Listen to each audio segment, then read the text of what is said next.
Exams के हवाले से बात करना चाह रहा था बच्चों के साथ, क्योंकि अभी 9th क्लास बैठी हुई है, उसका अगले साल इसी वक्त रिज़ल्ट होगा, और जो भी 8th क्लास है वो 9th क्लास में होगी, और 10th क्लास इंशाल्लाह अच्छे अच्छे कॉलेजेस में अपना एडमिशन करवा रही होगी।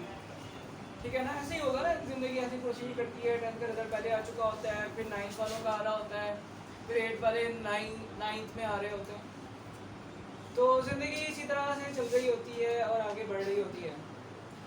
तो कुछ बातें जो है वो स्टूडेंट से करना बहुत ज़रूरी है, जो मैंने कुछ लोगों से सुनी। तो आमिर खान का नाम सुना है ना आप लोगों ने? आमिर खान, उसने 2 या 3 एजुकेशन के ऊपर मूवीज़ बनाई, तारे ज़मीन पे, 3 इडियट्स। तो जब 3 इडियट्स के शूटिंग होने के बाद उसकी प्रमोशन हो रही थी उन दिनों, वो फिर बातचीत कर रहा था मीडिया के साथ। तो वो कहता है कि आई एम आर्टिस्ट पर्सन, मैं आर्टिस्ट हूँ, मतलब कि एक्टर हूँ, आर्टिस्ट हूँ, आर्ट्स के साथ मेरा लिंक है, मूवीज़ वगैरह में काम करना, एक्टिंग करना।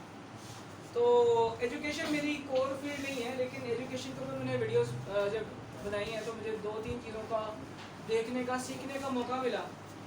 तो मैंने 3 इडियट्स के शूटिंग के दौरान में काफ़ी कुछ सीखा, क्योंकि जब हम मूवीज़ बनाते हैं तो उसके ऊपर काम करते हैं, रिसर्च करते हैं, रिसर्च में पढ़ते हैं, बहुत सारी चीज़ों को फोकस में रखते हैं, फिर जाके एक मूवी बनाते हैं। और 3 इडियट्स बहुत बड़ी ब्लॉकबस्टर थी अपने ज़माने की।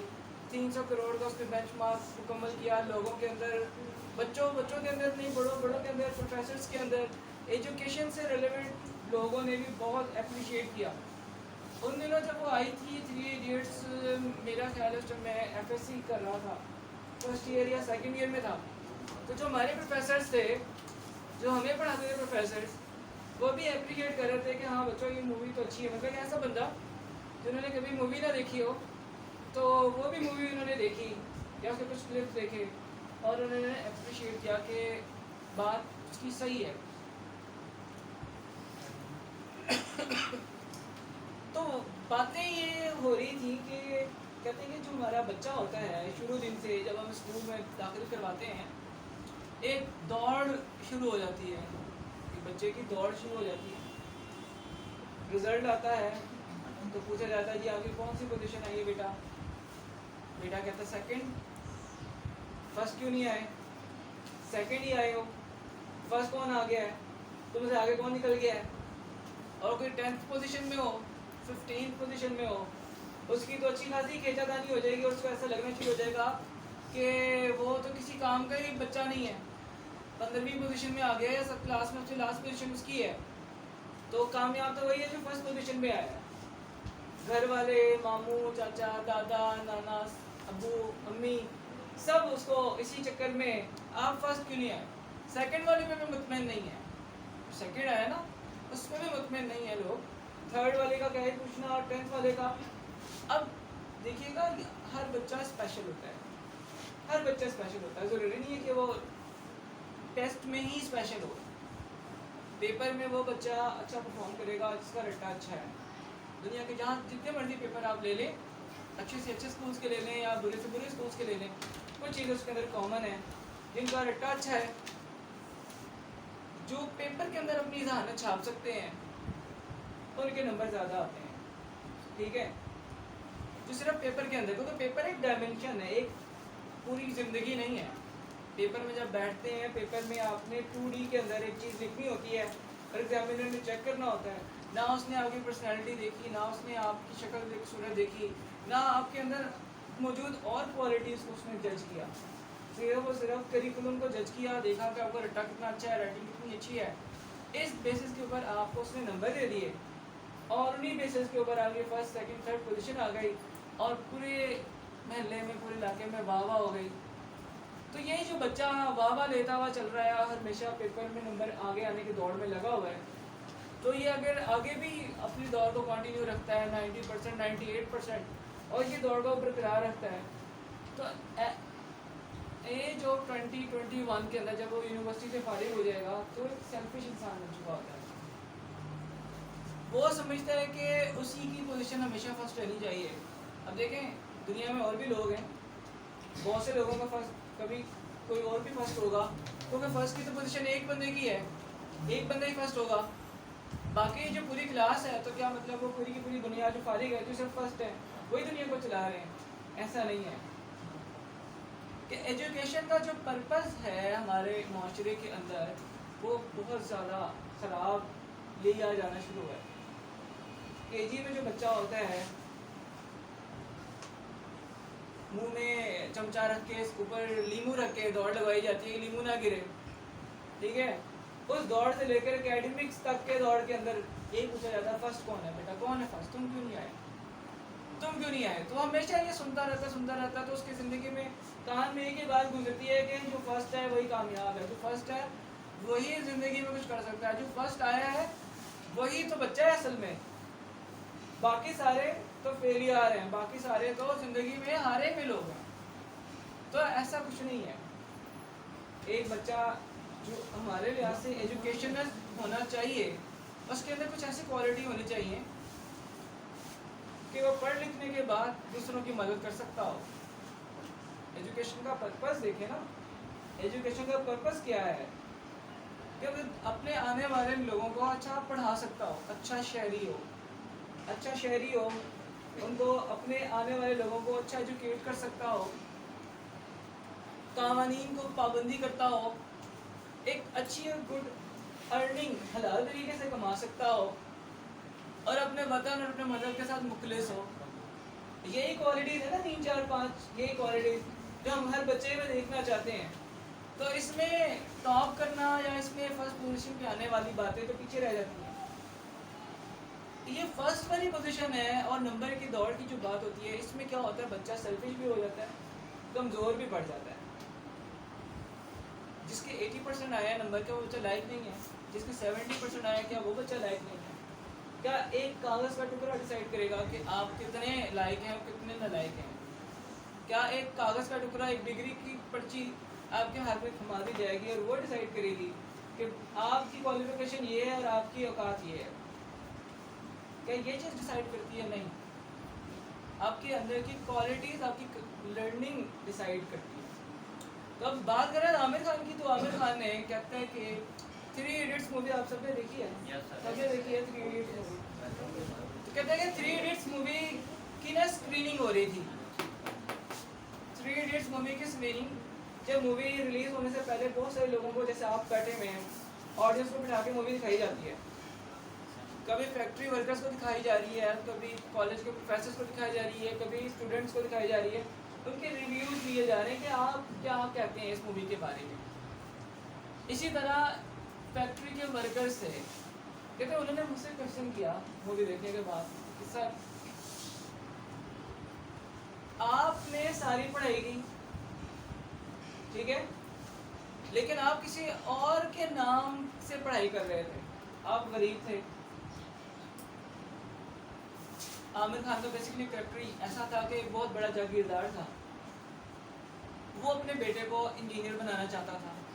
आमिर खान उनके माली का बेटा था, ये उसका काम करके जागीरदार के बेटे का काम अपने नाम से करके देता था और जागीरदार के बेटे को स्टार्स मिलते रहते थे। तो इसी तरह काम चलता गया, स्कूल में अच्छे ग्रेड आते रहे। जो जागीरदार का बेटा था उसका नाम जो था रणछोड़ दास चाचड़ था, ठीक है ना, कोई बड़ा जागीरदार और पैसे वाला शख्स। उसने माली के बेटे को बुला के कहा कि बेटा आप ये जो काम कर रहे हो ना इसी तरह ही चलता रहना चाहिए, क्योंकि मेरा बेटा जो है वो तो नहीं पढ़ सकता, मुझे डिग्री चाहिए। आप आज तक उसका काम करके गुजारा कर रहे हो, तो कल भी आप यूनिवर्सिटी में मैं पैसे आप पे लगाऊंगा, नाम मेरे बेटे का होगा, काम आपका होगा, डिग्री लास्ट में मेरे बेटे के पास आएगी, उसमें नाम उसका आएगा, आपको कुछ नहीं मिलेगा, आपको कॉलेज के खर्चे वगैरह मिल जाएंगे, आप मेरे बेटे के नाम से कॉलेज में एडमिशन लोगे और इंजॉय करो। तो कहते हैं कि आपने पूरी मूवी में वही काम किया। एट द एंड कमेंसमेंट हुई, डिग्रीज मुकम्मल हुई, डिग्री आपके बजाय उस अमीर ज़ादे को मिली और आप मंजरनामे से गायब हो गए। आप तो गायब हो गए। अब क्योंकि डिग्री की डील हुई थी जिस बच्चे की, उसको नाम आ गया डिग्री में, वो मशहूर इंजीनियर बन गया और आप गायब हो गए मंजरनामे से। फिर एट द एंड में दिखाया गया है कि आप तो बहुत बड़े साइंटिस्ट बन गए थे, बहुत बड़े साइंटिस्ट बन गए थे, आपके पास कोई इन्वेंशन थी, 400 से ज़्यादा के पेटेंट्स थे, कोई आप कोई नई चीज़ दुनिया में साइंस में कोई फॉर्मूला कोई चीज़ लेके आते हो, वो अपने नाम से रजिस्टर करवाते हो। जब आपके नाम से रजिस्टर्ड हो जाता है, जैसे कि आप एडिसन की बात की जाती है, ये जो लाइट्स के लिहाज से थॉमस एडिसन की बात की जाती है कि जो ये जितनी भी लाइट के अंदर इन्वेंशन हुई, इसका मौजूद जो है वो है रेडियो बनाने वाला मार्कोनी है, ठीक है, रेडियो वेव्स बनाने वाला। ये पेटेंट उन बंदों के नाम से हो जाते हैं कि एट द एंड दिखाया गया कि आप बहुत बड़े साइंटिस्ट हो, आपने बहुत बड़ा इंस्टीट्यूट बना लिया है, 400 से ज़्यादा पेटेंट्स आपके नाम पे हैं, आपके नाम पे दुनिया के मैगजीन अपना सरवर्क छाप रहे हैं, आपके कॉलम्स लिखे जा रहे हैं, चाइनीज़ जापानीज़ लोग आपके साथ काम करने के लिए अपॉइंटमेंट की तलाश में हैं। मेरा सर आपसे क्वेश्चन ये है कि सर डिग्री तो आपने नहीं ली थी, डिग्री तो और जोरदास चाँचड़ ले गया था, तो फिर आप साइंसदान कैसे बने? तो कहते हैं इसका क्वेश्चन बहुत अच्छा था, सब बंदे ऐसे सोचते हैं। मैंने कहा कि देखें, क्या एक कागज़ का टुकड़ा मेरे साइंसदान बनने और ना बनने का फैसला करेगा? वो तो वो इल्म फैसला करेगा जो मेरे अंदर है, जिससे मैं कोई चीज़ बना सकता हूँ, वो मेरे अंदर बेसिकली इल्म की बात है ना। ये डिग्री जो है, ये जो चीज़ है, ये बेसिकली एक पर्ची है, कागज़ है। अगर कागज़ के ऊपर लिखा हुआ है कि आप डॉक्टर हैं, उस पर लिखा हुआ है चार्टर्ड अकाउंटेंट है, और उस पर आपका लिखा हुआ है आप इंजीनियर हैं, क्या वो चीज़ आपको डिसाइड करेगी कि आपके अंदर की क्वालिटीज़ डिसाइड करती हैं कि आप क्या हैं? आपके अंदर की क्वालिटीज़ डिसाइड करती हैं कि आप क्या हैं और आपके अंदर क्या क्या क्वालिटीज़ हैं। मैंने एजुकेशन हासिल कर ली थी, डिग्री नहीं ली थी, मैंने पूरा टाइम लगाया था अपनी यूनिवर्सिटीज़ के अंदर, प्रोफेसर्स के साथ काम किया, जिस क्लास में मैं बैठा उसमें मैंने बहुत अच्छा पढ़ा। डिग्री मुझे नहीं किसी और को मिल गई, कोई मसला नहीं, मुझे इल्म हासिल करना था, वो मैंने इल्म हासिल कहीं से भी किसी भी तरीके से हासिल कर लिया। और जिसको इल्म हासिल हो जाए फिर वो डिग्री का मोहताज नहीं होता। तो फिर मैंने उससे क्वेश्चन किया कि आप मुझे बताएं, आप मुझे एक बड़ा एक्टर समझते हैं कि नहीं समझते? मैंने कहा कि जी आमिर खान है, इंडिया के बॉलीवुड के बहुत बड़े एक्टर हैं, जी हाँ, किंग है, किंग ऑफ बॉलीवुड है। कहते किस कागज़ की पर्ची में लिखा हुआ है कि मैं बहुत बड़ा एक्टर हूँ? मेरे पास तो कोई पर्ची नहीं है। आमिर खान क्या कह रहा है कि मेरे पास तो कोई पर्ची नहीं है जिसमें लिखा हो, सर्टिफिकेट हो कि मैं बहुत बड़ा बॉलीवुड का बहुत ज़बरदस्त किस्म का एक्टर हूँ। आई हैव नथिंग, ठीक है, कोई चीज़ नहीं है जो साबित करती हो। मैं आपकी मूवी में जाने से पहले मैं अपना कोई डॉक्यूमेंट जमा करवाता हूँ, इस पर लिखा हो कि मैं तो बहुत हाई रैंकिंग एक्टर हूँ, जगह जगह से मैंने सर्टिफिकेट लिए हुए हैं। ये तो आप लोग समझते हैं, आपने मेरी काबिलियत को देखा, जज किया और आप लोगों ने समझ लिया। वो कहीं पे भी ये चीज़ लिखी नहीं हुई। कहते हैं जो फैक्ट्री के वर्कर थे, मैंने उनसे पूछा, मैंने कहा कि सर आप फैक्ट्री में क्या काम करते हैं? कहते मैं कटिंग का काम करता हूँ, लोहे की चीज़ों का। कहते मैंने आपकी बड़ी तारीफ सुनी है आपके मालिक से, आपके बॉस से, वो कहते हैं ये बहुत हमारा फाइनेस्ट गुड मतलब ये कटर है, इसकी सैलरी बहुत अच्छी है, ठीक है, इसके ऊपर हमारी कंपनी का दारोमदार है। तो मैंने कहा कि सर आपके पास कटिंग का कोई डिप्लोमा है, कोई सर्टिफिकेट है? फिर आप लोग सारे ऐसा क्यों मानते हैं? कहते एट द एंड आपको जो एजुकेशन है ना, एजुकेशन से आपको सेटिस्फेक्शन मिलनी चाहिए, बजाय कि एक दौड़ और भाग वाली कैफियत नहीं। ज़िंदगी बहुत बड़ी होती है और ज़िंदगी के अंदर बहुत सारी चीज़ें सीखने वाली होती हैं। सिर्फ एजुकेशन की पर्ची आपकी ज़िंदगी के बारे में डिसाइड नहीं करती कि आप लायक हैं या नालायक। अब आहिस्ता आहिस्ता ज़िंदगी में बहुत चीज़ें सीखते हो। आज की उम्र अगर 15-16 साल है तो हो सकता है 30 साल तक की उम्र में आप अपने आप को कोई भी स्किल पकड़ लो, कोई भी चीज़ पकड़ लो, उसके अंदर आराम आराम से इम्प्रूव करना करो, इतना इम्प्रूव करो कि बाकी दुनिया को पीछे छोड़ दो। कोई चीज़ ऐसी पकड़ो जो आपको आती हो, क्योंकि जो एजुकेशन है वो सबके लिए नहीं है, इसके अंदर एवरेज होना बहुत काफ़ी है। क्या आपको लगता है कि जो आज के जो बोर्ड के टॉपर्स हैं वो मुल्क चला रहे हैं?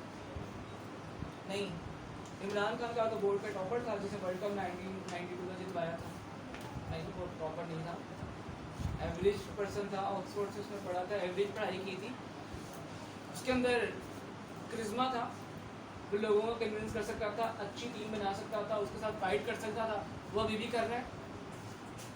नवाज शरीफ की अगर एग्जाम्पल ले लें, अच्छा पॉलिटिशियन है, किसी कागज़ की किसी चीज़ की ज़रूरत नहीं। बेनज़ीर भुट्टो की ज़िंदगी की आप ले लें, अब बहुत सारे लोग जो सक्सेसफुल हैं मुख्तलिफ फील्ड्स में, उनके लिए बोर्ड में टॉप करना कंपलसरी नहीं है। और मज़े की बात, बोर्ड में टॉप करने वाले जो होते हैं वो ज़िंदगी में बहुत हद तक पीछे रह जाते हैं, बहुत सी चीज़ों में पीछे रह जाते हैं। ज़िंदगी में आगे बढ़ने के लिए बहुत सारी राहें, बहुत सारे रास्ते, बहुत से तरीक़ेकार हैं।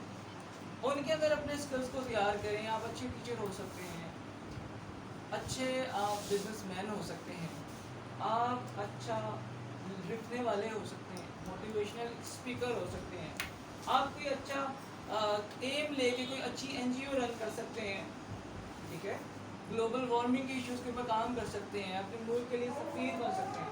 ठीक है, there are lot of fields जिसमें आप जा सकते हैं, अपने करियर को परस्यू कर सकते हैं। Thank you very much.